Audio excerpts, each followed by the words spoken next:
शन्नो मित्रः संवरुणः सन्नो भवत्वर्यमा शन्न इन्द्रो बृहस्पतिः शन्नो विष्णुरुक्रमः।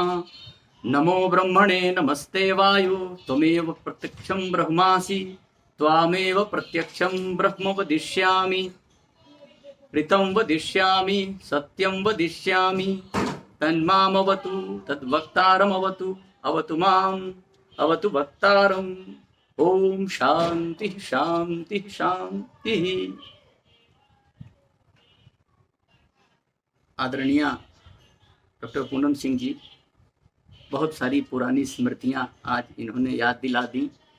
सच में ऐसा लगा ये बात 1997 की है। आज से 24 साल पहले हम लोग जब एमए में पढ़ रहे थे और उसी दौर में विश्वविद्यालयों में सेमिनार के दौरान इस तरह की बातें उठी थीं और सच में वही दौर था सीखने का। और उस समय जो सीख लिया सच में वही सीखा हुआ जीवन भर काम आता है। आज मैं जो कुछ भी आप लोगों के सामने यथामति बोलने का प्रयत्न करूंगा, ये सब उसी दौर का हमारे गुरुओं का दिया हुआ है। बाद में तो हम लोगों ने केवल इसको भुनाया है, जहां अध्यापक हो गए वहां इसको पढ़ा रहे हैं, लेकिन पढ़ाई उसी दौर की है जिस दौर की बात पूनम सिंह जी कर रही थी। बहुत अच्छा। और अपने छात्रों का बड़ा स्वागत करता हूं जो इतनी तन्मयता से लगातार इस शास्त्र चतुष्टयी व्याख्यान माला में जुड़े हुए हैं और जुड़ करके अलग अलग विषयों पर आचार्यों को सुन रहे हैं। मेरा सौभाग्य है कि सच में हम इतनी दूर बैठे हैं फिर भी बनारस वालों को देखने और सुनने की एक अवसर उपलब्ध हुआ है, तो सभी का स्वागत, सभी का अभिनंदन करता हूं।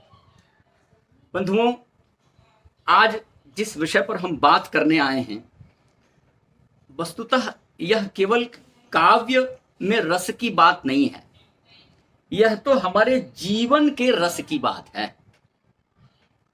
हमारा जीवन अगर रस में नहीं है तो हमारा जीवन भी व्यर्थ हो जाता है। पूरी की पूरी उतनी ही महत्ता काव्य शास्त्र में रस की भी कही गई है। तैत्तिरीयोपनिषद की एक लाइन है, मैं वहां से अपनी बात शुरू करूंगा। वहां कहते हैं कि असद वा इदम अग्रे आसीत। इस जगत में कुछ भी नहीं था, सब कुछ असत रूप में था। ततो वही सद अजायत, वहीं से सत की उत्पत्ति होती है।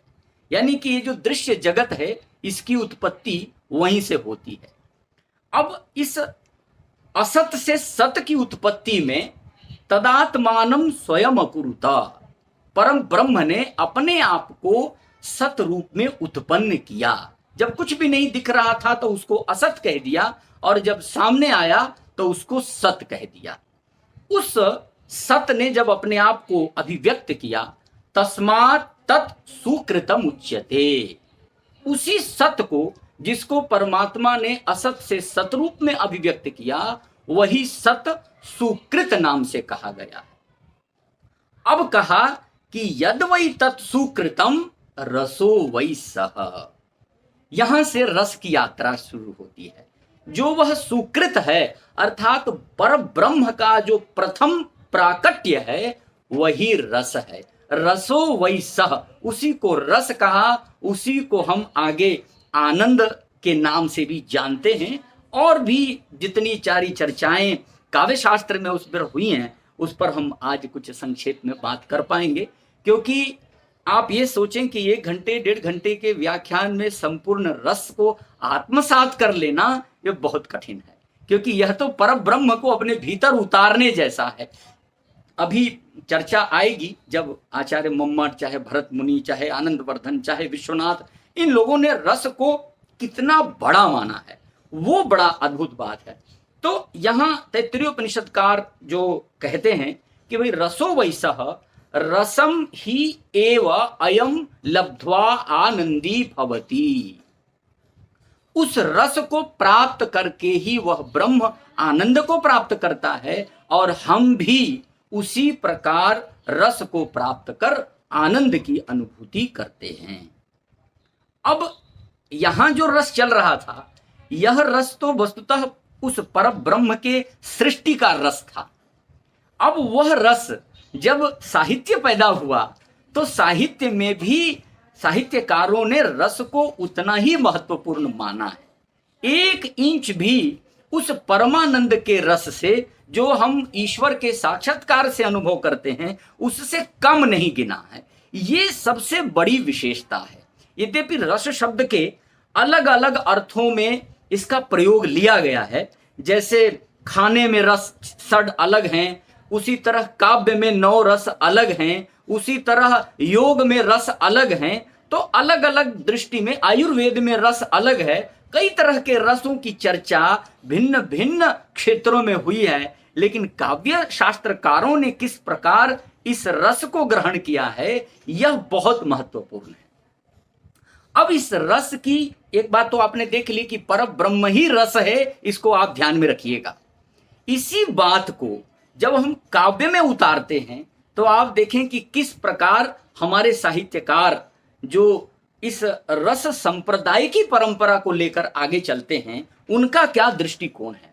सबसे पहले आप सब ने जानते हैं कि आचार्य भरत ने, जो ईसा से करीब 500 साल पहले थे, उस जमाने में उन्होंने जब नाट्य शास्त्र की रचना की तो रस पर बहुत चिंतन किया और 36 अध्यायों में से 6ठे अध्याय का नाम ही रस अध्याय रख दिया।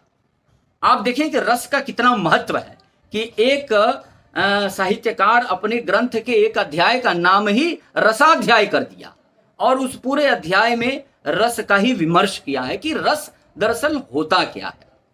अब उसी बात को कालांतर के आचार्यों ने व्याख्यायित करने का प्रयत्न किया है।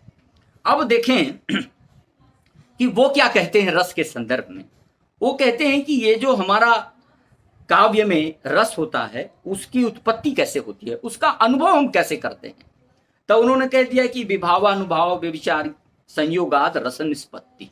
विभावानुभाव व्यभिचारी संयोगात रस निष्पत्ति ही, ये भरत की सबसे महत्वपूर्ण रस की परिभाषा है कि विभाव, अनुभाव और व्यभिचारी भावों के संयोग से रस की निष्पत्ति होती है। यह बात भरत मुनि ने कह दी। अब जब भरत मुनि ने यह वाक्य कह दिया तो इस पर चर्चा होना स्वाभाविक था। रस संप्रदाय की शुरुआत तो भरत ने तभी कर दी, ईसा से 500 साल पहले, लेकिन कालांतर में बहुत सारे संप्रदाय और भी पैदा हुए। किंतु जब उनके टीकाकार सामने आते हैं, जब इस रस की विवेचना करते हैं कि दरअसल यह रस उत्पन्न कैसे होता है अथवा हम रस का आस्वादन कैसे करते हैं, इस पर अलग अलग टीकाकारों ने अपने अपने अलग अलग मति अभिव्यक्त की है, जिनमें 4 टीकाकारों के नाम सबसे बड़े हैं और ये चारों टीकाकार आचार्य मम्मट से पूर्ववर्ती हैं। अभिनव गुप्त भी उनसे पूर्ववर्ती हैं। अभिनव गुप्त तो उनसे 100 साल पहले ही थे, लेकिन उनसे भी पहले आचार्य भट्टलोलट, शंकुक और भट्टनायक, ये 3 और भी पूर्ववर्ती आचार्य भाष्यकार हैं जिन्होंने भरत मुनि के नाट्य शास्त्र पर अपने भाष्य लिखे और रस पर जो विवेचना की है वो बड़ा महत्वपूर्ण है। तो अब एक भाष्यकार सबसे पहले आता है भट्टलोलट ने अपनी बात कह दी। उसकी बात पर कुछ बातें उसकी संतोषजनक नहीं लगी तो शंकुक आए, शंकुक ने अपनी बात कही। शंकुक से भी अगला जो आया वो संतुष्ट नहीं हुआ तो उसने फिर एक नई बात कही। 3 निकल गए। जब चौथा आया, चौथे के नंबर पर अभिनव गुप्त आए तो अभिनव गुप्त को भी उन पूर्ववर्ती तीनों आचार्यों की जो ऑब्जर्वेशन थी रस के संदर्भ में, उसको ठीक नहीं माना और अपनी नई व्याख्या लिखी। चलो 4 हो गए। अब इन चारों ने जब व्याख्या लिख दी, उसके बाद हमारे आचार्य मम्मट का नंबर आता है। मम्मट ने भी, क्योंकि काव्य में रस के बिना तो किसी की गति हो नहीं सकती थी, तो मम्मट ने भी अपने इन पूर्व के चारों व्याख्याकारों का जिक्र किया और इनके मत का उल्लेख किया। यद्यपि इन्होंने, उन पूर्ववर्तियों ने बड़े लंबे व्याख्यान किए हैं रस के संदर्भ में, किंतु आचार्य मम्मट ने उन चारों के मतों का सार संक्षेप अपने ग्रंथ में प्रस्तुत किया। उस सार संक्षेप से ही इनका मत आपको पता लग जाएगा, वहां से हम अपनी बात शुरू करते हैं। अब सबसे पहले मम्मट की दृष्टि पर चलते हैं और मम्मट की अगली दृष्टि जो उन चारों व्याख्याकारों पर है वो भी आपको स्पष्ट हो जाएगी। जब रस को की परिभाषा क्या है, मम्मट ने जब यह विचार किया तो मम्मट ने सबसे पहले कह दिया कि कारणान्यथ कार्याणि सहकारीणी यानि च तानि रत्यादे स्थायिनो लोके तानि चेन्नाट्य काव्ययोः विभावानुभावास्तत् कथ्यन्ते व्यभिचारिणः व्यक्तः स तैर्विभावाद्यैः स्थायी भावो रसः स्मृतः। ये रस की परिभाषा आचार्य मम्मट दे रहे हैं। अब आप देखिएगा कि जो परिभाषा भरत मुनि ने दी कि विभावानुभाव व्यभिचारी संयोगाद रस निष्पत्ति ही, उसके बाद चार व्याख्याकारों की टीकाएं आती हैं, फिर मम्मट आते हैं और मम्मट ने अपनी बात रस के संदर्भ में कह दी। अब व्याख्या शुरू होती है भरत मुनि के कहे हुए उस सूत्र पर, उसको हम लोग रस सूत्र कहते हैं, क्योंकि भरत मुनि का वह जो रस सूत्र यदि नहीं होता तो रस के बारे में चर्चा करना सच में बहुत कठिन होता। तो भरत मुनि का रस सूत्र बहुत महत्वपूर्ण है। अब प्रश्न आया कि मम्मट की क्या परिभाषा है। मम्मट की परिभाषा पहले समझ लीजिए, फिर भरत की समझना आसान हो जाएगा। मम्मट क्या कहते हैं? मम्मट कहते हैं कि कार्याणि कारणानि कार्याणि सहकारीणी यानि च, ये तीन बातें कहीं, कारण, कार्य और सहकारी भाव, ये तीनों रत्यादेह स्थायिनो लोके, रत्यादि के स्थायी रहने पर लोक में इससे रस की उत्पत्ति होती है। यानी कि लोक में कारण, कार्य और सहकारी जो भाव हैं उनसे लोक में रस उत्पन्न होता है। और तानि चेत, ये ही यदि काव्य में होते हैं अथवा नाटक में होते हैं तो ये ही वहां रस को उत्पन्न करते हैं, किंतु इन तीनों के नाम बदल जाते हैं। लोक में जो कारण, कार्य और सहकारी से रस उत्पन्न होता है, वही रस जब काव्य में बारी आती है तो काव्य में विभाव, अनुभाव और व्यभिचारिणः कथ्यन्ते, उसी को विभाव, अनुभाव और व्यभिचारी भाव कहा जाता है। यानी कि लोक से अब हम काव्य में उतर रहे हैं। लोक में आ गया कारण, कार्य और सहकारी भाव, और नाटक में आ गया विभाव, अनुभाव और व्यभिचारी भाव। इन्हीं को तीनों से व्यक्तः स तैहि विभावाद्यैहि, इन्हीं विभावादियों से उत्व्यक्त होने वाला जो स्थायी भाव है सरसः स्मृतः, उसी को रस कहते हैं। अब प्रश्न बनेगा कि ये विभाव क्या है, अनुभाव क्या है और व्यभिचारी भाव क्या है। यही तीनों बातें भरत ने कही हैं कि विभावानुभाव व्यभिचारी संयोगात, इन तीनों के संयोग से रस की निष्पत्ति होती है। यही बात मम्मट ने भी दोहरा दी, एक पक्ष रख दिया कि जैसे लोक में रस होता है उसी तरह काव्य और नाटक में भी रस उत्पन्न होता है। अब हम आगे बढ़ें तो थोड़ा थोड़ा इस पर विवेचन करते हुए चलें कि विभाव किसको कहते हैं, अनुभाव किसको कहते हैं और व्यभिचारी भाव किसको कहते हैं। ये बड़ा ही महत्वपूर्ण विषय है। विभाव हम कहते हैं विशेष भाव को। भाव पहले समझ लीजिए, भाव भवतीति भावः, जो हमारे भीतर रहता है उसको भाव कहते हैं। अब होता है विभाव। अब इसी विभाव को भट्टलोलट ने किस प्रकार कहा उसका विवरण देखिए मम्मट कैसे करते हैं, तब आपको विभाव स्पष्ट हो जाएगा। मम्मट कहते हैं किसका नाम लेकर, भट्टलोलट का, जिसका विचार उत्पत्तिवाद है, उसके आधार पर क्या मम्मट कहते हैं उसको देखें। वो कहते हैं कि विभावैर ललनोद्यानादिभिरा लंबनोद्दीपन कारणैहि रत्यादिको भावो जनितः अनुभावैहि कटाक्ष भुजाक्षेप प्रभृतिभिः कार्यैहि प्रतीति योग्यः कृतः। फिर कहते हैं व्यभिचारिभिर निर्वेदादिभिः सहकारिभिरुपचितो मुख्यावृत्त्या रामादौ अनुकार्ये तदरूपता अनुसंधानात् नर्तकेपि प्रतीयमानो रस इति भट्टलोल्लट प्रभृतयः। ये अभिव्यक्ति कर दी आचार्य मम्मट ने। ये पंक्तियां आप काव्य प्रकाश में देख सकते हैं, वहीं की पंक्तियां हैं। क्या अर्थ बना कि विभाव क्या है? तो कहा जिससे विभाव्यते ही रत्यादि ही यत्र ये न विभाव्यते विभावो नाम सद्वेधा आलंबनो दीपनकात्मनः। यानी कि आलंबन और उद्दीपन नाम के विभाव दो होते हैं। विभाव दो प्रकार के होते हैं, और इसको समझ लें। आलंबन और उद्दीपन क्या होता है इसको भी समझ लीजिए। आलंबन का अर्थ होता है आधार। मैं एक उदाहरण देकर आपको आलंबन और उद्दीपन समझाने का प्रयत्न करता हूं, फिर आपको समझ में आ जाएगा सीधा सीधा। कहा कि एक नायक और नायिका जब कहीं उद्यान में मिलते हैं अकेले में, तो यह जो उद्यान है यह क्या है? यही आलंबन है। उद्यान आलंबन बन गया। और उद्दीपन क्या है? उनके भीतर का वो भाव कि हम अकेले में मिले हैं तो कुछ अपने मन की बात वहां करेंगे।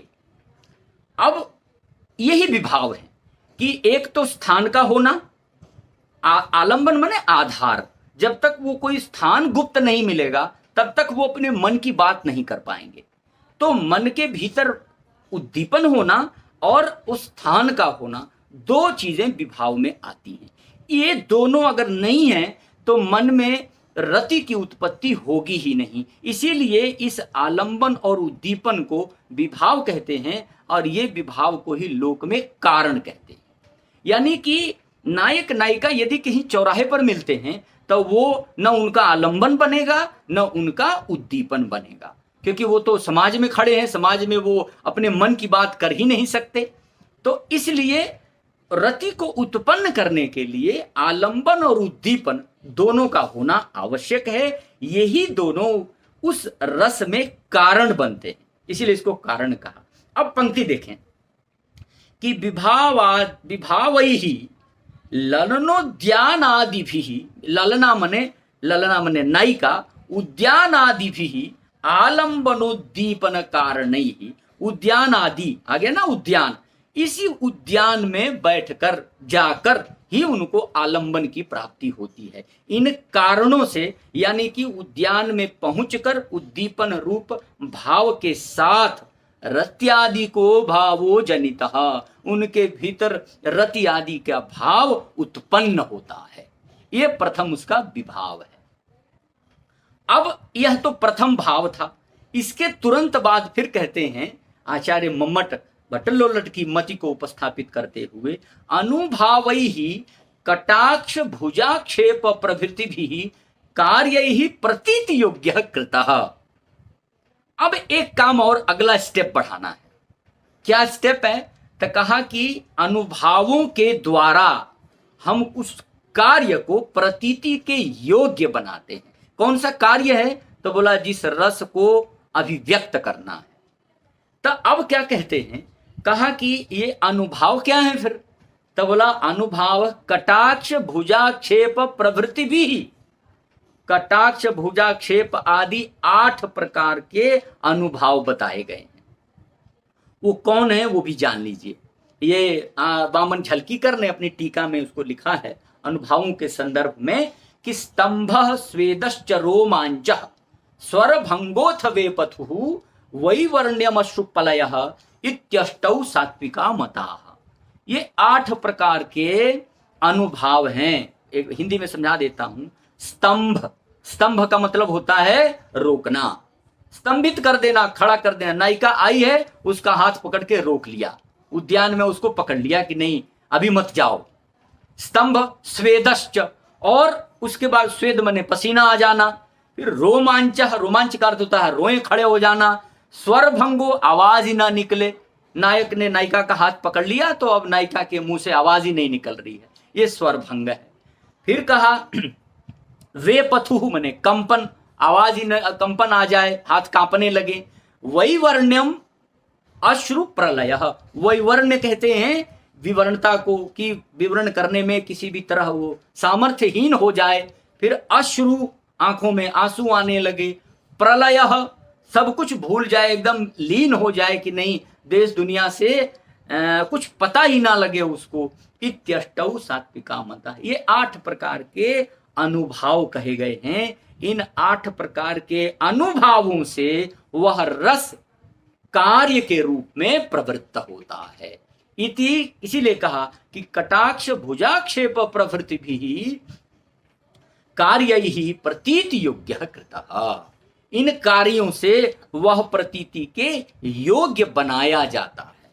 और जब विभाव मिल गया, आलंबन उद्दीपन हो गया, कटाक्ष भुजाक्षेप हो गया, हमने उसका हाथ पकड़ लिया, फिर कहता है व्यभिचारी भी निर्वेदादि भी सहकारी भी उपचितः मुख्यया वृत्त्या रामादानुकार्ये। अब यहां से देखें क्या कहता है, व्यभिचारी भी निर्वेदादि भी। अब निर्वेद शब्द का प्रयोग कर दिया। निर्वेद का अर्थ क्या होता है? शांत, सारी दुनिया से कट जाना, वो निर्वेद है। शांति बिल्कुल आ गई, यानी कि जिस कार्य में, जिस रति में वो प्रवृत्त होना चाहते हैं, उसमें उनका व्यभिचारी भाव संपूर्ण रूप से समाहित हो गया है। सहकारी उपचितो मुख्या वृत्त्या, उस रस के उत्पत्ति में यही मुख्य वृत्ति है। इस वृत्ति से रामादौ अनुकार्ये, राम आदि में, राम आदौ अनुकार्ये अर्थात जिसका हम अनुकरण कर रहे हैं। कौन अनुकरण करता है? तदरूपता अनुसंधानात, उसके रूप का अनुसंधान करने वाला कौन? नर्तके पी, उस नर्तक में प्रतीयमानः रसः, वह रस हमें दिखाई पड़ता है। इति भट्टलोल्लट प्रभृतयः, यही विचार भट्टलोल्लट का है, ऐसा मम्मट ने बताया। अब अर्थ क्या हुआ कि हम बात कर रहे हैं नाटक की। नाटक में जब अभिनेता सामने खड़ा होकर अभिनय करेगा तो उस समय मंच पर बिल्कुल एकांत दिखाया जाएगा, ताकि कहीं कोई नायक और नायिका को मिलाना है तो मंच पर वो अभिनय करेंगे और उनका अभिनय बिल्कुल लगेगा कि वो सच में उद्यान में है, लगेगा कि हाँ उसने भुजाक्षेप किया है, लगेगा कि वो बिल्कुल उन्मत्त हैं, व्यभिचारी भाव उनके भीतर आ चुका है, यद्यपि वो नाटक कर रहे हैं। और उनके नाटक को देख कर ही हम लोग रस का अनुभव करने लगते हैं। अब इस पूरे वाक्य में कहीं ये पता नहीं लगा कि रस की अनुभूति करता कौन है। देखने वाला कर रहा है या वो जो अनुकर्ता नाटक है वो उसमें रस आ रहा है?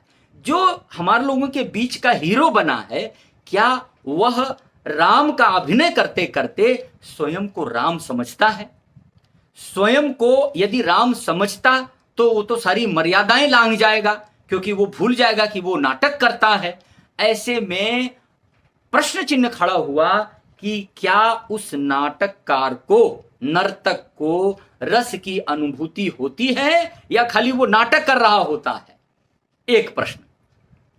दूसरा प्रश्न हमारे ऊपर आता है कि हम दर्शक बन के बैठे हैं तो हमने क्या देखा? हम क्या शाहरुख खान को ही देख रहे हैं या उसके भीतर जो अभिनय चल रहा है राम, उसको देख रहे हैं?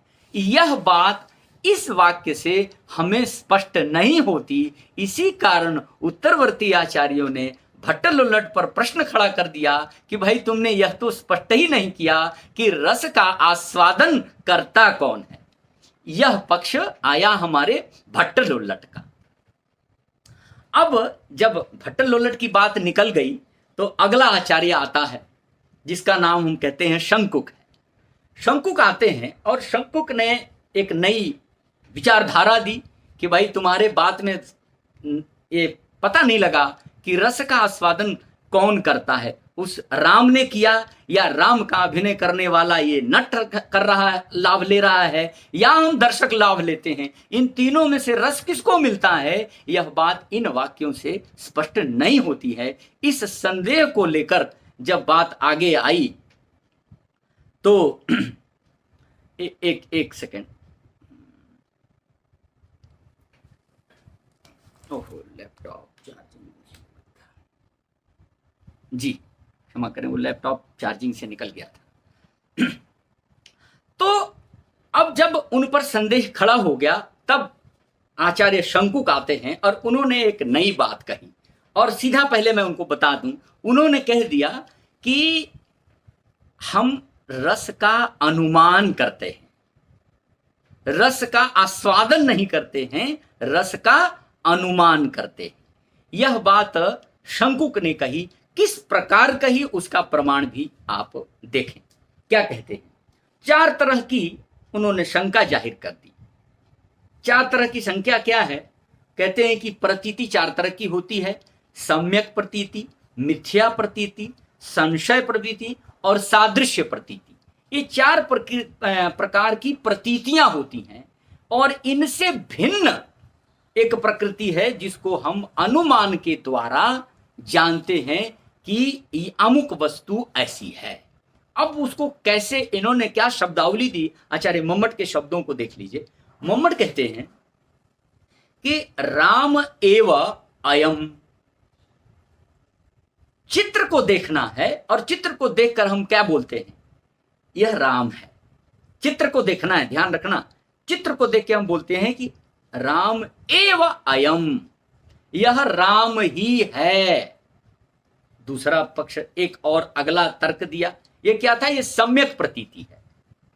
अयमेव राम इति, ऐसा भी कह दें यही राम है। इति रामोयम इति उत्तर कालिके बाधे रामोयम इति रामः स्यात् वा न वा। फिर कह दिया कि ये राम नहीं है, ये राम का चित्र है। दूसरा पक्ष आ गया। पहले कहा कि ये राम है, फिर बोला नहीं ये राम, यही राम है, यह भी सिद्ध हो गया। फिर कहा संशय, रामः स्यात् वा न वा, ये राम है कि नहीं है, संशय हो गया। यही राम है कि नहीं है, यह भी संदेह पड़ गया। और चौथे में कह दिया कि राम सदृशोयम, यह राम के जैसा है। अब नाटककार को हम देखकर हमको सोचना है कि जैसे जब रामायण सीरियल आया था, आप लोगों में से तो बहुत सारे लोग तो पैदा भी नहीं हुए होंगे, इन्होंने, पूनम सिंह जी ने अपने बचपन में देखा होगा, हमने भी देखा है। तो अरुण गोविल और दीपिका राम और सीता बने थे। आप लोगों को जान के हैरानी होगी कि जब सीरियल चलता था तो कितनी माताएं खूब रोती थी। सीता के पैर में कांटा चुभ गया तो सारी महिलाएं आंचल अपना उठा के और आंसू पोसे जा रही हैं कि ओ हो, फूल जैसी राजकुमारी के पैर में कांटा चुभ गया, और वो चुभा उसको है और रो सारी महिलाएं रही। यह क्या है? ये ऐसा लगा जैसे कि वो कांटा सीता के पैर में नहीं चुभा है, वो कांटा चुभा है बैठे हुए इन सारे दर्शकों के पैर में। यह जो अनुभूति है, यही तो रस की पराकाष्ठा है। अच्छा, उसी समय अगर लाइट चली जाती थी तो सारे अपनी नजर बचाते थे कि हम पकड़े गए कि हम रो रहे थे। ये बहुत बार हुआ करता था, पूनम जी को खूब याद होगा उस दौर की बातें।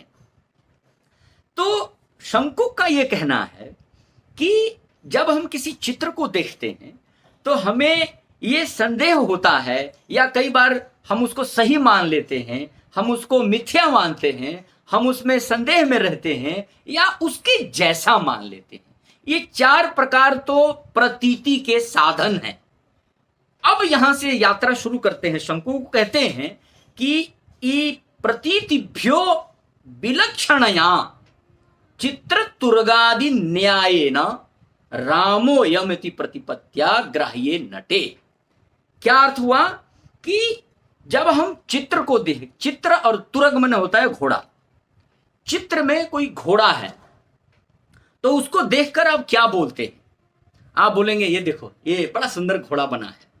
कोई बोलेगा अरे पागल हो क्या, अरे घोड़े का चित्र बना है। कोई बोलेगा नहीं कुछ घोड़े जैसा है, पता नहीं क्या है। कोई बोलेगा नहीं बहुत सही बनाया है, एकदम बहुत सुंदर लग रहा है कि घोड़ा दौड़ रहा है। यह जो 4 प्रकार की प्रतीति होती है कि नहीं जी ठीक बना है, ठीक नहीं बना है, पता नहीं ठीक बना है कि नहीं बना है, या बिल्कुल ठीक बना है, यह जो प्रतीतियां हैं इनसे भिन्न चित्र को देखकर, यानी कि राम का अनुकरण करने वाले उस नट को देखकर हमारे भीतर कुछ पैदा होता है। क्या पैदा होता है उसके लिए देखिए मम्मट कितना स्पष्ट कह देते हैं। वो कहते हैं कि इस नट में इस तरह के अनुमान को देखकर काव्यानुसंधान बलात्, काव्य में अनुसंधान करने के बल से शिक्षाभ्यास निवर्तित स्वकार्य प्रकटनेन नटे नैव प्रकाशितैहि, नट जो है राम का अभिनय करने में निपुण है। उसको पता है कि राम कैसे चलते हैं, राम कैसे धनुष लेते हैं, राम कैसे सीता की ओर देखते हैं। सारा अभिनय की शिक्षा का अभ्यास किया रहता है और इतना ढंग से अभ्यास कर लेता है कि जब वो सीता के साथ मंच पर आता है तो उसको देखकर हमें लगता है कि राम आ गए। इतनी बढ़िया एक्टिंग करता है कि हम उसको राम समझने लगते हैं। और उस अपने अभिनय की कला से जो कुछ भी वह कारण कार्य सहकारी इन सब के सहायता से, यद्यपि ये सारे कृत्रिम हैं, सब झूठ है, न वो राम है न उसके भीतर कोई अनुभव है, क्योंकि उसने सीता को चुना भी नहीं है, और ना ही उसके भीतर कोई रति आदि की भावना है, ये कुछ भी नहीं है, फिर भी कृत्रिम रूप से इन सब का प्रदर्शन वह करता है। इस अनभिमन्यमानैहि विभावादि शब्द व्यपदेश्य, उसका अभिनय नहीं किया जा सकता जो अभिनय राम ने किया था। राम सीता को देखकर जो व्याकुलता हुई होगी वो व्याकुलता इस नर्तक में नहीं हो सकती है।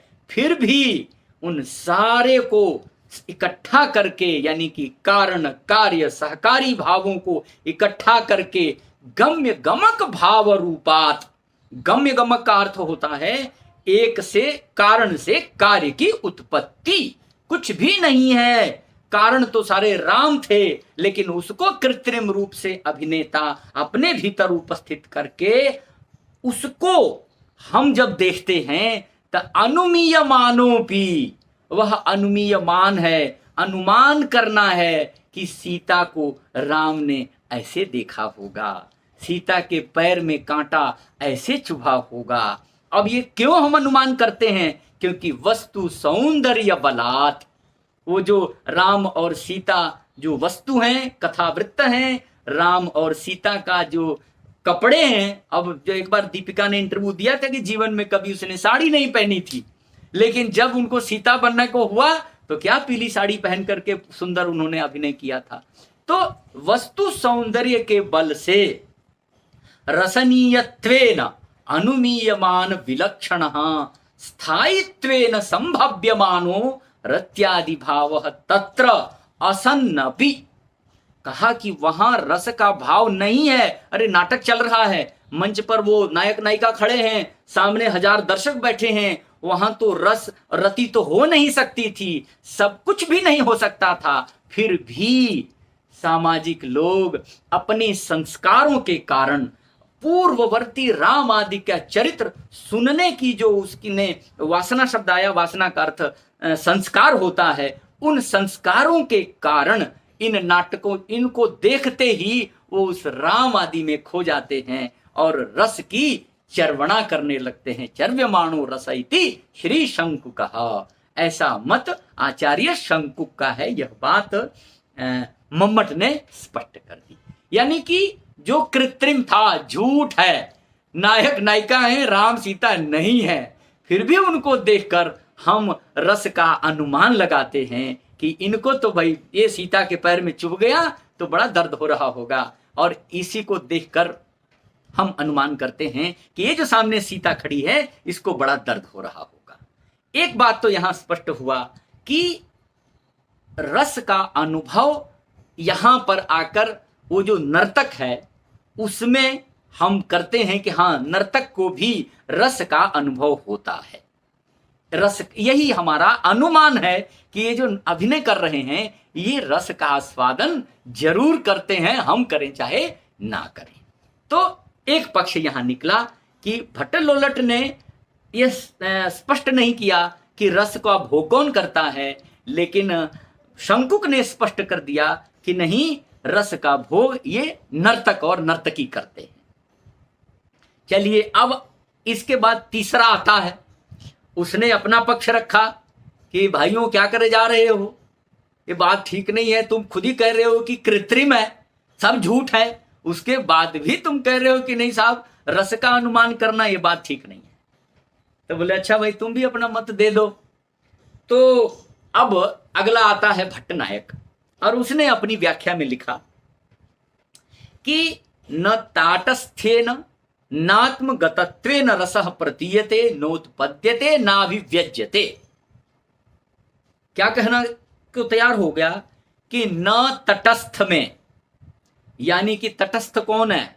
तटस्थ है वह व्यक्ति जिसको इस रस से मतलब ही नहीं है, क्योंकि रस उसमें नहीं होने वाला। तटस्थ यानी सीधा समझ लीजिए दर्शक, वो आके बैठ गया है, उसने न राम को देखना है न सीता को देखना है, वो तो आया है सिनेमा देखने, तो वो तटस्थ है। और नात्मगतत्वेन, और ना ही आत्मगत, यानी कि जो अभिनय करने आए हैं उनके भीतर भी यह रस नहीं होता है, उनके भी नात्मगतत्वेन रसः प्रतीयते, इसकी प्रतीति होती है। यानी कि ना दर्शक से प्रतीति होती है और ना ही जो दर्शन कराने आया है, नाटक करने वाला नायक आदि, उसमें भी रस नहीं होता है। नोत्पद्यते ना विव्यज्यते, ना ही ये प्रतीत होता है, ना ही ये उत्पन्न होता है, और ना ही रस अभिव्यक्त होता है। तो बोले तो क्या होता है भाई? तो कहता है अपितु काव्ये नाट्ये च, काव्य और नाटक में अभिधातः, अभिधा से द्वितीय न, किसी भिन्न विभाव आदि साधारणीकरणात्मना, विभाव आदि साधारणीकरण रूप आत्मना मने अपने से, भावकत्व व्यापारेण, भावकत्व व्यापार से भाव्यमान स्थायी, जो उत्पन्न होने वाला स्थायी रस है, वह सत्वोद्रेक प्रकाशानंदमय संवित विश्रांति सतत्वेन भोगेन भुज्यते इति भट्टनायकः। ये हमारे भट्टनायक भाई का मत आ गया। क्या कहना चाहते हैं वो? कि भाई ना तो ये नट में होता है, ना ही ये दर्शक में होता है। पहले तो इसको क्लियर कर लो कि ये नहीं होता इन दोनों में। बोला तो कैसे होगा भाई? बोला ये उत्पन्न भी नहीं होता, ये अभिव्यक्त भी नहीं होता, और ये प्रतीत भी नहीं होता। तो बोला क्या होता है? तो कहता है कि इन काव्य और नाटक में अभिधा से भिन्न, अभिधा क्या होती है? अभिधा वो होती है सीधे सीधे जहां साक्षात संकेत पा करके हम अर्थ का ग्रहण कर लेते हैं। तो बोला यहां साक्षात संकेत नहीं होता, उससे भिन्न दो स्थायी भाव की जरूरत है। वो दो क्या हैं? तो कहा कि विभाव आदि को अपने भीतर स्थापित करना पड़ेगा। अब देखिए, विभाव आदि का अर्थ यह हो गया कि जिस विभाव की चर्चा हम कर रहे हैं कि नायक और नायिका कहीं उद्यान में मिले, वहां विभाव पैदा होगा, वहां अनुभव पैदा होगा, और वहां भी विचारी भाव पैदा होगा, तब रस की उत्पत्ति होगी। ये कहते हैं कि ये जो विभाव आदि हैं, इन साधारणीकरणात्मना, साधारणीकरण शब्द का अर्थ जान लीजिए, क्योंकि इसकी जरूरत अभी आपको आगे अभिनव गुप्त में भी पड़ेगी। साधारणीकरण किसको कहते हैं, तब यहां ज्यादा स्पष्ट होगा। साधारणीकरण का अर्थ होता है जितना भाव नाटक करने वाला अपने भीतर रख कर अभिनय करता है, वो सारा का सारा भाव जब दर्शक के भीतर उतर जाए तो वही साधारणीकरण होता है। संपूर्ण नाटक का, नर्तक का भाव दर्शक में उतर जाना साधारणीकरण होता है। यानी कि वो जो मैं कह रहा था कि पांव में चुभा सीता के कांटा लेकिन रो रही हैं महिलाएं, यही साधारणीकरण है कि सारा उस दर्द की अनुभूति गांव की बैठी हुई महिलाएं कर रही। और आपने अभी पता नहीं आप लोगों ने सुना कि नहीं सुना, पूनम जी ने जरूर सुना होगा। हम बचपन में सुनते थे कि जब लोग सिनेमा देखने जाते थे और कोई शेर किसी आदमी को दौड़ा दे तो गांव के बुजुर्ग डंडा चला देते थे पर्दे पर, कह रहे शेर खा जाएगा बच्चे को, मारो मारो मारो। ऐसा भी हमने देखा। ये क्या था? यही साधारणीकरण है। सामने बैठा हुआ व्यक्ति भूल जाता था कि मैं क्या कर रहा हूं। उसको लगता था कि मेरे सामने अनर्थ हो जाएगा। और थोड़ा एडवांस स्टेज दें। पता नहीं आप लोग तो सिनेमा हॉल में कितना देखते होंगे। हमारे टाइम में जो होती थी, सिनेमा देखने जाते थे और जब भी हीरोइन आती थी पर्दे पर पहली बार तो सारे लड़के सीटी मारने लगते थे। वो सीन भी होता था। ये क्या था? अब हीरोइन को देख करके सबका मन रोमांचित हो उठता था। यही साधारणीकरण था। हीरो हीरोइन को देखकर जिस तरह की एक्टिंग करता था सबके रोए खड़े हो जाते थे, सबका दिल में धड़कन बढ़ जाती थी कि कहीं हीरोइन इसको मार तो नहीं देगी एक थप्पड़। और बड़े सारे भाव देखकर हमारे भीतर पैदा होते हैं। इसी को साधारणीकरण कहते हैं। तो इस साधारणीकरण से आत्मना अपने द्वारा भावकत्व व्यापारेण, भावकत्व के व्यापार से। अब एक नया शब्द यहां भट्टनायक ने लिया, भावकत्व व्यापार क्या होता है? भावकत्व व्यापार कहते हैं कि किसी भी भवतीति भाव, कोई ऐसा भाव जो आपके भीतर है, यानी कि आप उस रस को पाने का भाव अपने भीतर पहले से रखिए कि मैं सिनेमा देखने जा रहा हूं तो मुझे मजे लेने हैं, मैं आनंद हो लूंगा। यह भावकत्व व्यापार है। दूसरा कहा कि भावकत्व व्यापारेण, यदि भावकत्व व्यापार नहीं है आपके भीतर, यानी कि आपके मन में भावना ही नहीं है, तो वो आपके भीतर से उठ नहीं पाएगा, वो पैदा नहीं कर पाएगा रस को। तो भाव्यमान स्थायी कह दिया इसीलिए कि यह जो भाव्यमान है यह आपके भीतर स्थायी रहता है कि आप रस लेंगे।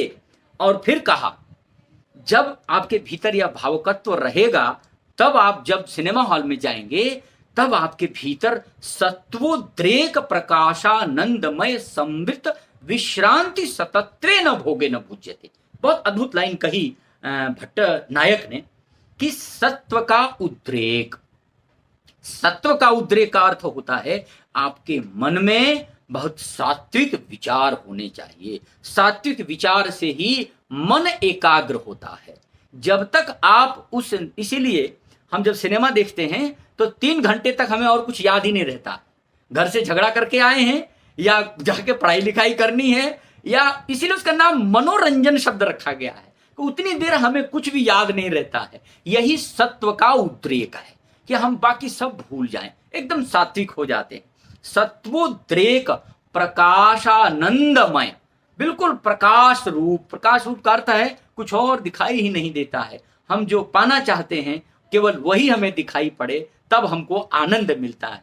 तो वही कहा प्रकाशानंदमय समृत विश्रांति सतत्वेन, संपूर्ण रूप से इस सत्व से विश्रांति को प्राप्त होकर, यानी कि विकार रहित होकर मैं केवल रस भोगना चाहता हूं। इस भाव से जब हम बैठकर उस नर्तक को देखते हैं तब हम रस का भोग करते हैं। यह मत रख दिया भट्टनायक ने। इस प्रकार यह इन तीनों के मत आ गए। ये कह दिया इन्होंने कि भाई हम रस का भोग करते हैं। तो अब पहले वाले में कुछ पता नहीं था, दूसरे वाले ने कह दिया कि नर्तक में हम अनुमान लगाते हैं, और तीसरे वाले ने कह दिया कि हम रस का भोग करते हैं। हम मने केवल दर्शक, अभिनेता को नहीं मिलता रस, यह इन्होंने स्पष्ट कर दिया। रस केवल दृष्टा ही जो होता है उसी को मिलता है। अब ये जब 3 व्याख्याकार हो गए तो चौथे व्याख्याकार हमारे सामने आते हैं अभिनव गुप्त पादाचार्य, जो रस सूत्र के सबसे बड़े व्याख्याकार। अभिनव भारती नाम की इन्होंने बहुत बड़ी टीका लिखी है। उस पर क्या नाम है आपके, भरत के नाट्य शास्त्र पर सबसे प्रमुख प्रामाणिक टीका मानी जाती है, और मम्मट ने उसका बड़ा सहारा दिया है। उन्होंने अपने अभिनव भारती में क्या लिखा है उस पर मम्मट अपनी शब्दावली में जो लिखते हैं वो आप देख लीजिए। वो कहते हैं कि लोके प्रमदादिवि स्थायी अनुमाने अभ्यास पाटवो वताम काव्ये नाट्ये च तैरेव कारणत्वादि परिहारेण। अब मैं आपको इसका एग्जिस्ट बताना चाहता हूं। पंक्तियां तो मैंने पढ़ते समय गुरुओं के डर के मारे सब याद हो गई और उसका तात्पर्यार्थ भी हमें समझ में आ गया।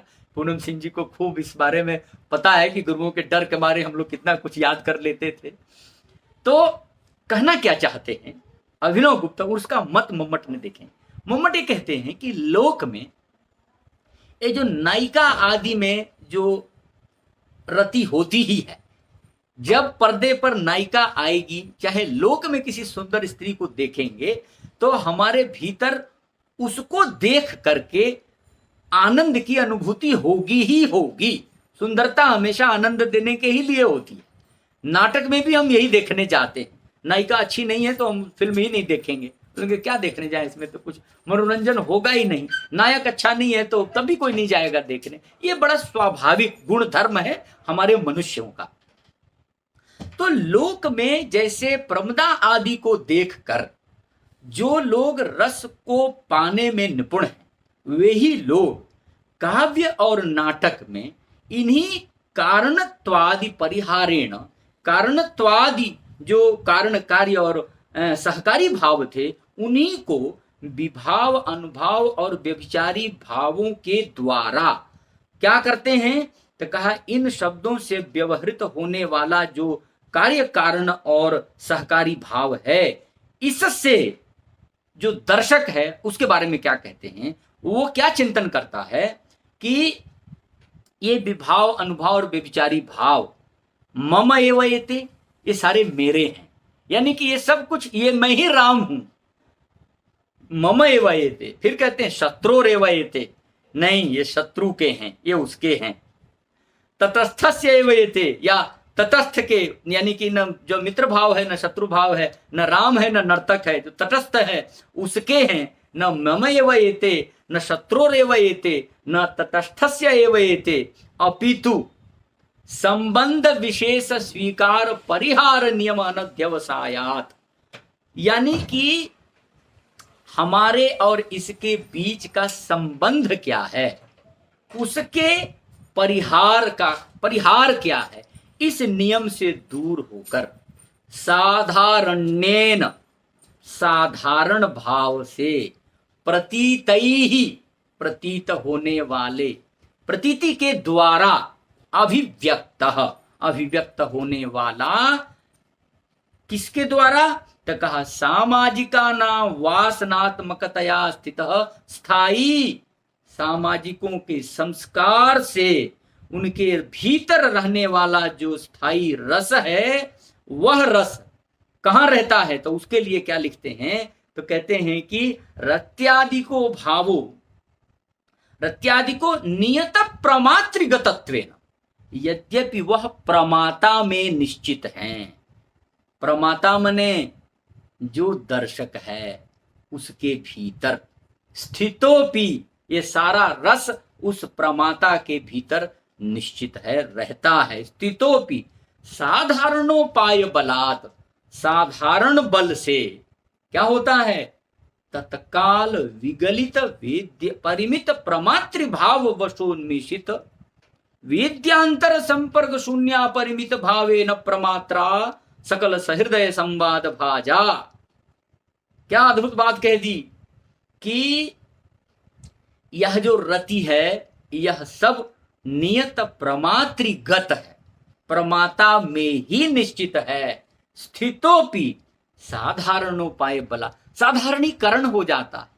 अब प्रमाता का अर्थ हम नाटककार भी लें, यानी कि जो नर्तक है उसको भी लें, तो यह सारा रस और उसका स्थायी भाव आदि सब उसमें है। और जब दर्शक के साथ उसका साधारणीकरण होता है तो उस साधारणीकरण के बल से तत्काल उसी क्षण, जो ही हम साधारणीकरण करते हैं उसी क्षण विगलित परिमित प्रमातृभाव, जो प्रमाता के भीतर रस का संपूर्ण भाव था, वह वहां से निकलता हुआ प्रमातृभाव वशोन्मिषित वेद्यांतर संपर्क शून्य परिमित भावेन, हमारे द्वारा जो भी वेद्यांतर है अर्थात अन्य जो कुछ भी ज्ञान है उन सबको संपर्क शून्य करता हुआ, यानी कि नर्तक में जो रस को उत्पन्न करने का अभिनय है, उस अभिनय को देखकर हम उसके साथ साधारण होते हैं, साधारणीकरण करते हैं। और इस साधारणीकरण में कब हम जहां बैठे हैं वहां बैठे बैठे जितना कुछ भी गेय है, पंखा चल रहा है कि नहीं चल रहा है, कोई आ रहा है कि नहीं आ रहा है, कुछ भी जो कुछ भी ज्ञातव्य होता है उस प्रकोष्ठ में, उन सब से हम क्या होते हैं, शून्य हो जाते हैं। हमें कुछ भी दिखाई नहीं देता है। इसी को वेद्यांतर संपर्क शून्य अपरिमित भावेन, अब हमारे भीतर साधारणीकरण का अपरिमित भाव पैदा हो जाता है।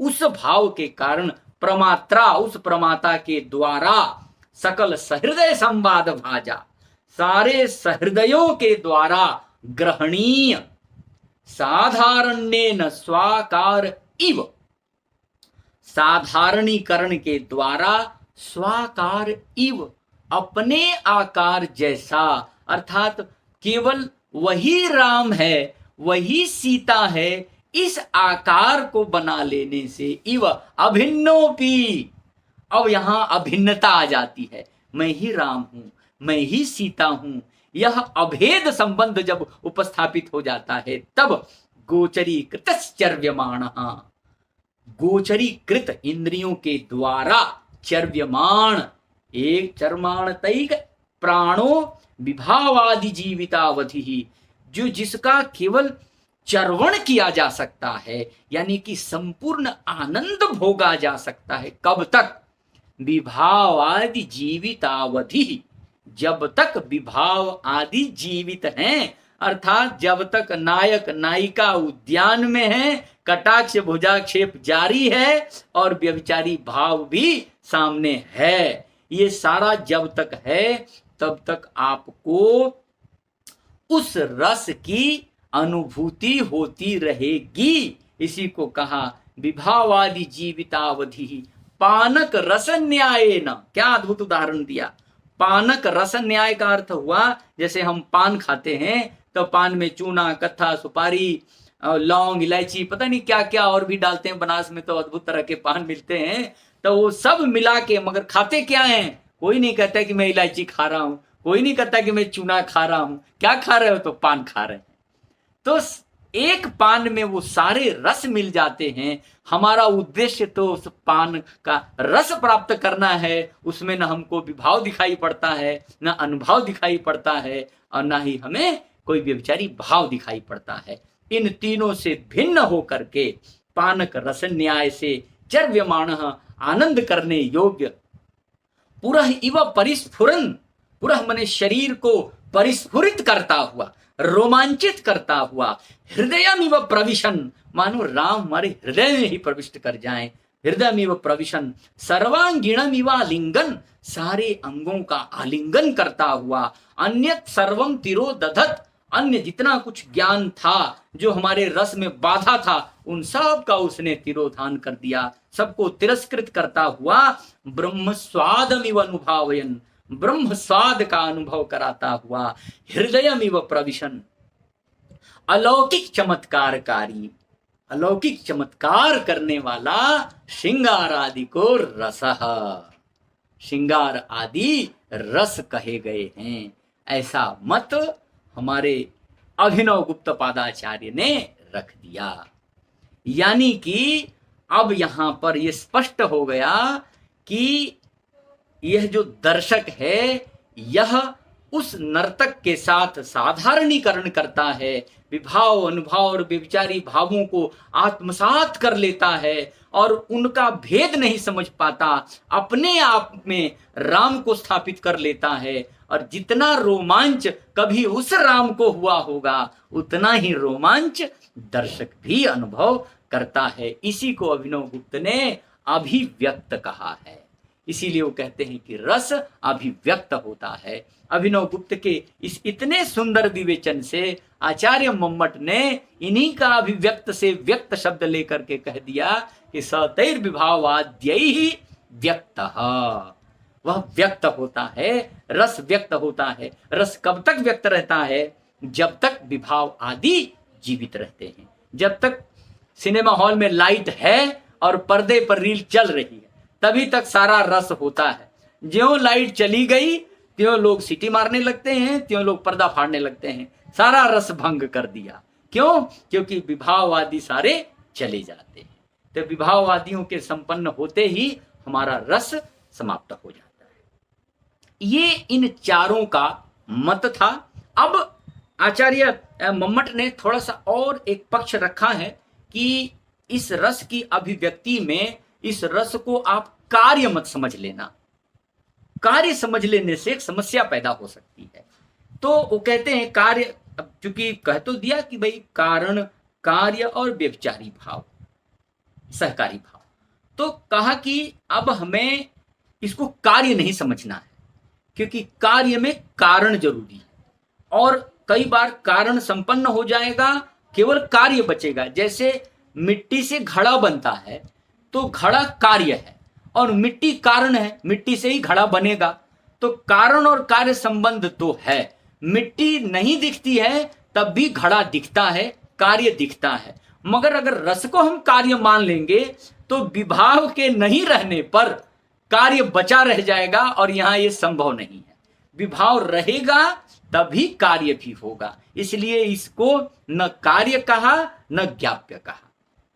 इसको क्लियर कर दिया कि आप इसको कभी भी कार्य मत समझ लेना, इसको अलग से। और यदि कोई कार्य कह भी दे तो कोई हानि नहीं है, क्योंकि कुछ न कुछ तो उत्पन्न हो ही रहा है। इस कारण से इसी को चार जो मत आते हैं, पहला जो हमारा उत्पत्तिवाद है भट्ट लोल्लट का। भट्ट उत्पत्तिवाद ने इसको उत्पाद्य उत्पादक संबंध माना, संयोग और निष्पत्ति का। शंकुक ने अनुमाप्य अनुमापक संबंध माना और भट्ट नायक ने इसको भोज्य भोजक संबंध माना और इस अभिनव गुप्त ने इसको व्यंग्य व्यंजक संबंध माना है। इसी को पुष्य पोषक संबंध भी कहीं कह देते हैं। तो इस प्रकार इन चारों व्याख्याकारों ने उस रस की उत्पत्ति में अपने विचार अभिव्यक्त किए हैं, एक पक्ष। अब थोड़ी सी चर्चा, अभी 8 रस कौन हैं और उनके स्थायी भाव कौन हैं उस पर हम आएंगे। उससे पहले एक बहुत अद्भुत, जिसको मैं उतना सुंदर विवेचन मुझे कहीं और नजर ही नहीं आता, जैसी विवेचना आचार्य विश्वनाथ ने कर दी। विश्वनाथ ने बड़ी सुंदर इस रस की मैंने संपूर्ण इसके स्वरूप को अभिव्यक्त करने का प्रयत्न किया, वो भी आप देखें। विश्वनाथ कहते हैं कि सत्वोद्रेक प्रकाशानंदमय, सत्वोदेकाद खंड प्रकाशानंद चिन्मय, वेद्यांतर स्पर्श शून्यो ब्रह्मा स्वाद सहोदर, स्वाकारवद भिन्नत्वेनायमास्वाद्यते रसः। अरे हाँ, एक लाइन छूट गया। लोकोत्तर चमत्कार प्राणः कैश्चित् प्रमातृभिः स्वाकारवद भिन्नत्वेन अयमास्वाद्यते रसः। ये बड़ा अद्भुत मुझे पंक्ति लगती है कि रस के अभिव्यक्ति में हमारे अंदर क्या अनुभूति होती है, वो सारा विश्वनाथ ने इन 2 कारिकाओं में अभिव्यक्त कर दिया। क्या कहते हैं आप देखें, इस 2 कारिकाओं से ही इन चारों व्याख्याकारों का मत और आचार्य मम्मट का मत सब इसी में समाहित हो जाता है। इतना सुंदर विवेचन मुझे लगता है। यद्यपि उतना साहित्यकारों ने अधिमान नहीं दिया विश्वनाथ को जितना आचार्य मम्मट को दिया, अभिनव गुप्त को दिया, फिर भी ये 2 पंक्तियां बहुत अद्भुत हैं। क्या? सत्व के उद्रेक से, सत्वोद्रेकात अखंड स्वप्रकाशानंद चिन्मय। क्या अद्भुत बात कह दी कि अपने प्रकाश से आनंदित होकर, चिन्मय, एकदम तल्लीन हो जाना, वेद्यांतर स्पर्श शून्य हो जाना, कुछ भी ज्ञात ही ना रहे। जब हम रस के आस्वादन के लिए बैठे हैं तो हमें कुछ भी याद नहीं होगा। अब मैं आपके सामने बोल रहा हूं और सच में रस का आस्वादन कर रहा हूं, तो मुझे आज 5 बजे एक जगह और कहीं एक गोष्ठी में होना था, मुझे उनका याद ही नहीं आया, 1 घंटा निकल गया। और आप लोगों के साथ ही इस रस में डूबा हुआ हूं। तो यही कह रहा है कि वेद्यांतर स्पर्श शून्य और ब्रह्म स्वाद सहोदर। ब्रह्म के आस्वाद का सहोदर, सहोदर का अर्थ देखिए कितना होता है, एक ही मां के गर्भ से निकले हुए दो भाइयों बहनों को सहोदर कहते हैं। अब यहां रस में किसको हम सहोदर कहेंगे, तो कहा कि जितना भाव, जितने आनंद की अनुभूति उस नर्तक से पहले उस राम में रही होगी, उतना ही आनंद, उतनी ही अनुभूति मेरे भीतर जब होगी, इसको बोलेंगे सहोदर। यह जो सब ब्रह्म स्वाद, इसी को ब्रह्म स्वाद कह दिया, इसको सहोदर कहते हैं। इस तरह की अनुभूति करने वाला लोकोत्तर चमत्कार प्राण। लोकोत्तर, लोकोत्तर का अर्थ हो गया ऐसा रस जो लोक में कहीं मिल ही नहीं सकता, आप खरीद ही नहीं सकते इसको। यह तो विशुद्ध अनुभूति का विषय है, इसलिए यह लोकोत्तर है, लोक से परे है। चमत्कार प्राण, इसका चमत्कार ही इसका प्राण है। और क्या कहा, कैश्चित प्रमातृ भी, ये बड़ा महत्वपूर्ण है। इतने जितने बैठे हैं इसमें जो प्रमाता होगा, बहुत तन्मयता से उस रस के आस्वादन की इच्छा वाला होगा, ऐसे कैश्चित किसी किसी के द्वारा स्वाकारवत, अपने जैसा, एकदम उस राम के सारे आनंद को अपने भीतर उतार लेने वाला, अभिन्नत्वेन, अभिन्न भाव से अयम आस्वाद्यते रसः, यह रस आस्वादित किया जाता है, इसका आस्वाद किया जाता है। आप कहते हैं ना कि रसगुल्ला कितना मीठा है, ये केवल रसगुल्ला खाने वाला जानेगा, दूसरे किसी को तो पता ही नहीं लगता कि इस रसगुल्ले में चीनी कितनी है भी कि नहीं है, उसको पता ही नहीं होता है। यह केवल आस्वाद करने का विषय है। उसी प्रकार यह रस भी जो सहृदय होगा, उसी को इसकी अनुभूति होगी, वही इसको आसानी से समझ पाएगा। तो यह तो रही हमारे रस के सिद्धांत की और उसको दर्शक तक उतरने की पद्धति। अब थोड़ा सा विषय बचता है, उसको हम कहते हैं 8 प्रकार के रस हैं, और नाटक में 8 ही हैं, काव्य में 9 हो जाते हैं, और बाद के हिंदी वाले जब नाटक पैदा हुए तो उसमें 10, 11, 12, 13, 14 तक चले गए। उनकी गणना हम लोग अभी नहीं करते हैं, हमारे इन्हीं 8-9 में गुजारा हो जाता है। उनको आचार्य मम्मट ने क्या कहा है वो भी आप लोग देख लें, तब हम अपना यह आज का व्याख्यान अंतिम की ओर ले चलेंगे। वहां कहा कि श्रृंगार हास्य करुण रौद्र वीर भयानका बीभत्साद्भुत चेत्यष्टौ नाट्य रसाः स्मृताः। 8 प्रकार के नाटक में रस होते हैं। ये ध्यान रखना कि नाटक में 8 ही रस हैं और काव्य में 9 रस होते हैं। वो सिर्फ इसलिए है क्योंकि नाटक में अभिनय करना है और शांत रस। अब ये जो रस हैं ये सब बड़े आसान हैं, आप सब लोग इसको जानते हैं। श्रृंगार क्या होता है, हास्य क्या होता है, करुण क्या होता है, रौद्र क्या होता है, वीर क्या होता है, भयानक है, विभत्स रस है, अद्भुत रस है। ये मात्र 8 रस नाट्य शास्त्रकारों ने बताए हैं। इन्हीं 8 रसों का अभिनेता अपने अभिनय से अभिव्यक्ति देता है, और इन रसों के स्थायी भाव भी 8 ही बताए गए हैं। उन 8 को भी आप सुन लीजिए। उसको कहा कि रतिर्हासश्च शोकश्च क्रोधोत्साहो भयं तथा जुगुप्सा विस्मयश्चेति स्थायी भावाः प्रकृतिताः। ये क्रम से श्रृंगार का रति, हास्य का हास, करुण का शोक, इसी तरह से रौद्र का क्रोध, एक क्रम से है। ये आचार्य मम्मट के काव्य प्रकाश में आपको मिल जाएगा, आप वहां से इसका ग्रहण कर सकते हैं। तो इस प्रकार से 8 रस, और इन 8 रसों की देखिए, रस में 2 तरह का रस समझने का है। एक तो जो हम नाटक से रस का ग्रहण करते हैं, जिसको हम दृश्य काव्य कहते हैं, वहां से रस की अनुभूति करना, उसके लिए सहृदय होना ही शर्त है मात्र। आप सहृदय रहिए। कोई भी नाटक गांव में रामायण महिलाएं देखती थी, वो पढ़ी लिखी नहीं थी, बहुतों ने रामायण की कथा सुनी भी थी, नहीं भी सुनी थी, लेकिन उन्होंने देखा और जितना आनंद मुझे लगता है उन्होंने लिया, हम पढ़े लिखे लोगों ने उतना आनंद नहीं लिया, क्योंकि उनको अरुण गोविल और दीपिका नजर आते थे, और गांव के अनपढ़ आदमी जो सहृदय होता है उसको पूरा का पूरा राम और सीता नजर आते थे। इसलिए उन्होंने संपूर्ण रस का आस्वादन किया। किंतु काव्य में ऐसा नहीं है, काव्य की परिस्थिति थोड़ी भिन्न होती है। काव्य में क्या होता है, काव्य के बड़े सारे गुण धर्म हैं।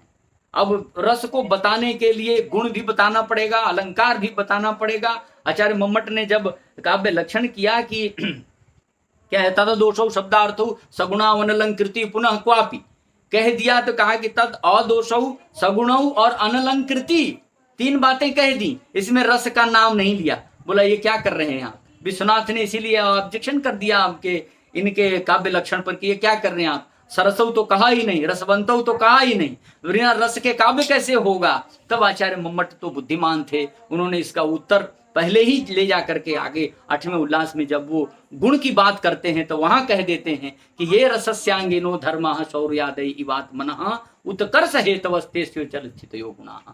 वस्तुतः ये जो मैं गुण कह रहा हूं इनका आधार तो वह रस ही है। उस रस के बिना इस गुण का कोई मतलब नहीं निकलेगा, क्योंकि माधुर्य ओज प्रसाद आदि जो गुण हैं ये सब उसी रस के उत्कर्षाधायक हैं, उसी के सहायक हैं। मूल तो वह रस है। इसीलिए इसी चिढ़ के मारे विश्वनाथ ने रसात्मकम वाक्यम काव्यम कहा था। वाक्यम रसात्मकम काव्यम जो कहा वो इसी चिढ़ के मारे कहा कि मम्मट ने रस को छोड़ दिया है और रस ही मुख्य होता है काव्य में, तो मैं वही परिभाषा दूंगा जो लोगों को सबसे प्रभावकारी लगे। इसी रस को प्राप्त करने के लिए ध्वन्यालोककार ने जब अपना ग्रंथ लिखा था तो उन्होंने काव्यस्यात्मा ध्वनि जरूर कहा, लेकिन वह ध्वनि भी किसके लिए थी? उन्होंने भी आकर के विवेचन इसी रस पर किया, रस ध्वनि को ही सबसे महत्वपूर्ण स्थान दिया। तो वहां भी रस ही मुख्य है। कहने का अर्थ ये है कि संपूर्ण साहित्य में जो रस का स्थान है वह केवल आनंद मात्र के लिए है। उस आनंद को अगर आप प्राप्त कर लेते हैं तभी आप काव्यार्थी हैं, तभी आप काव्य के पढ़ने वाले हैं। अन्यथा शब्दार्थ समझ लेने मात्र से रस की अनुभूति अगर नहीं हुई तो काव्य पढ़ना व्यर्थ चला गया, नाटक देखना व्यर्थ चला गया। अगर 3 घंटे तक आप अपने दुख सुख भूल के नहीं आए, अब गए सिनेमा देखने और घर की सारी चिंता लगी हुई है कि पत्नी ने कहा है सब्जी भी लेके जाना है घर, तो सारा सिनेमा का जो स्वारस्य है वो तो हमको मिलेगा ही नहीं। सब्जी ही याद करता रहूंगा कि आलू 1 किलो लाना है, गोभी 2 किलो लाना है, तो उसमें सारा रस भंग होगा। तो जब रस लेने उतरे तो संपूर्ण रस का ही भोग करें। इस साहित्य शास्त्र में काव्यार्थियों ने बहुत आनंद पूर्वक इस रस को अभिव्यक्त किया है। उस रस को जानने के लिए आप लोग भी अपनी ओर से पूरा प्रयत्न करें। अब मैं समझता हूं कि आज मेरे हिसाब से मेरा विषय हो जाना चाहिए पूर्ण। यद्यपि बहुत कुछ है कहने को, लेकिन ये कि बोलने की भी एक सीमा है। 3-4 पीरियड कॉलेज में पढ़ा के आने के बाद मैं यहाँ आप लोगों को भी उपस्थित हुआ हूँ, तो आप लोगों ने धैर्य से सुना, बहुत बहुत आभार। और